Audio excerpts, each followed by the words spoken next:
একজন কৃষক, নাম যার হরিদাস চন্দ্র। তার কাছে 5টি ব্যাংক অ্যাকাউন্ট, 4টি মোবাইল ব্যাংকিং অ্যাকাউন্ট, আর সেখানে লেনদেন 9,35,00,000 টাকারও বেশি। এটা কি শুধুই একটি মন্দির নির্মাণের ঘটনা, নাকি এর পেছনে ছিল আরো বড় কোনো সাংগঠনিক বা গোয়েন্দা নেটওয়ার্ক?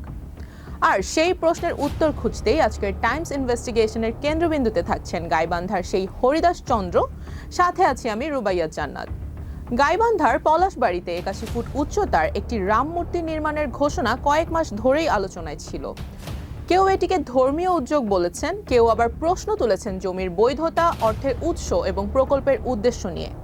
কিন্তু পুরো ঘটনা নতুন মোড় নেয় 12 জুলাই, যখন অপরাধ তদন্ত বিভাগ সিআইডি হরিদাস চন্দ্রকে গ্রেফতার করেন। পরে আদালত তাকে 4 দিনের রিমান্ড মঞ্জুর করেন।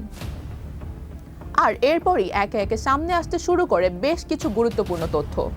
সিআইডির দাবি, হরিদাসের নামে এবং বেনামে থাকা 5টি ব্যাংক অ্যাকাউন্ট ও 4টি মোবাইল ব্যাংকিং অ্যাকাউন্টে মোট 9,35,32,451 টাকা লেনদেন হয়েছে।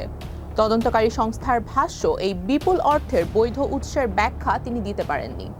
এই কারণেই তার বিরুদ্ধে মানি লন্ডারিং আইনের মামলা করা হয়েছে এবং অর্থের উৎস খতিয়ে দেখা হচ্ছে।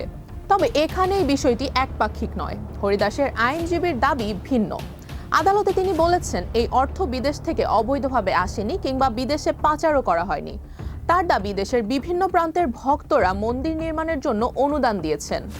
আদালত উভয় পক্ষের বক্তব্য শুনে তদন্তের স্বার্থে রিমান্ড মঞ্জুর করেন, অর্থাৎ অর্থের প্রকৃত উৎস এবং অভিযোগের সত্যতা এখনও তদন্তাধীন। এর মধ্যেই সামনে এসেছে হরিদাসের অতীত। 1991 সালে গাইবান্ধার পলাশবাড়িতে তার জন্ম। মাত্র 6ষ্ঠ শ্রেণীতে পড়ার সময় তিনি ভারতে চলে যান।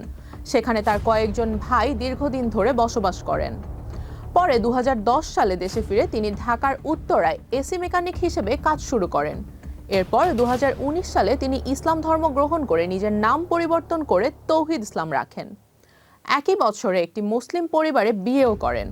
এই ধর্মান্তরের কারণ নিয়ে সামাজিক মাধ্যমে নানা ধরনের আলোচনা থাকলেও এর পেছনে উদ্দেশ্য কী ছিল সে বিষয়ে এখন পর্যন্ত তদন্তকারী সংস্থার পক্ষ থেকে কোনো চূড়ান্ত সিদ্ধান্ত প্রকাশ করা হয়নি।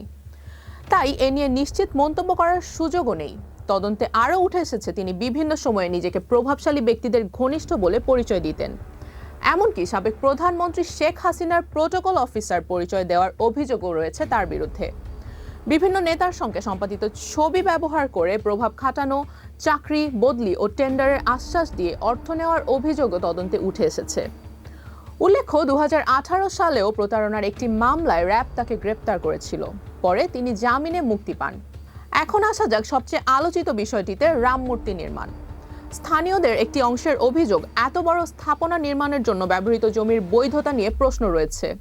আবার অনেকেই বলছেন, এলাকায় আগে কখনো সাম্প্রদায়িক উত্তেজনা ছিল না, কিন্তু এই প্রকল্প সামনে আসার পর থেকেই স্থানীয়ভাবে মতবিরোধ তৈরি হতে শুরু করে। এদিকে মন্দির কমিটির পক্ষ থেকেও পরে নির্মাণ কাজ স্থগিত করার ঘোষণা দেওয়া হয়। ফলে বড় ধরনের কোনো সংঘাতের পরিস্থিতি তৈরি হয়নি। সামাজিক যোগাযোগ মাধ্যমে এই ঘটনাকে ঘিরে নানা ধরনের ভূ রাজনৈতিক বিশ্লেষণ, বিদেশি ষড়যন্ত্র কিংবা সাম্প্রদায়িক উস্কানির দাবি ছড়িয়ে পড়েছে। তবে গুরুত্বপূর্ণ বিষয় হলো, এ ধরনের দাবির পক্ষে এখন পর্যন্ত তদন্তকারী সংস্থার আনুষ্ঠানিক ও চূড়ান্ত প্রমাণ প্রকাশ করা হয়নি।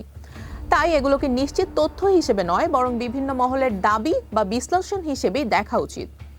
এই মুহূর্তে নিশ্চিতভাবে জানা গেছে যে তা হলো, 1. হরিদাস চন্দ্র গ্রেপ্তার হয়েছেন। 2. তার বিরুদ্ধে মানি লন্ডারিং এর অভিযোগ মামলা হয়েছে। 3. তার অ্যাকাউন্টে 9 কোটিরও বেশি টাকার লেনদেনের তথ্য রয়েছে। 4.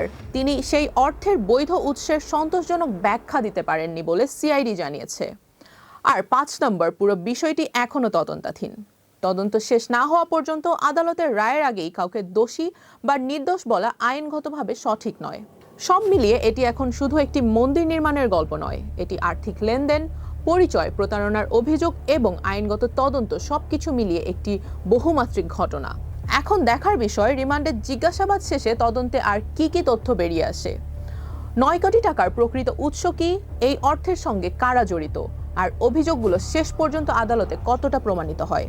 এই প্রশ্নগুলোর উত্তরই ঠিক করে দিবে এটি শুধুই একটি আর্থিক অপরাধের মামলা, নাকি এর পেছনে আরো বড় কোনো নেটওয়ার্ক কাজ করছে। আপনার মতে এই ঘটনার নিরপেক্ষ ও পূর্ণাঙ্গ তদন্ত কতটা জরুরি? মন্তব্যে আপনার মতামত জানাতে পারেন।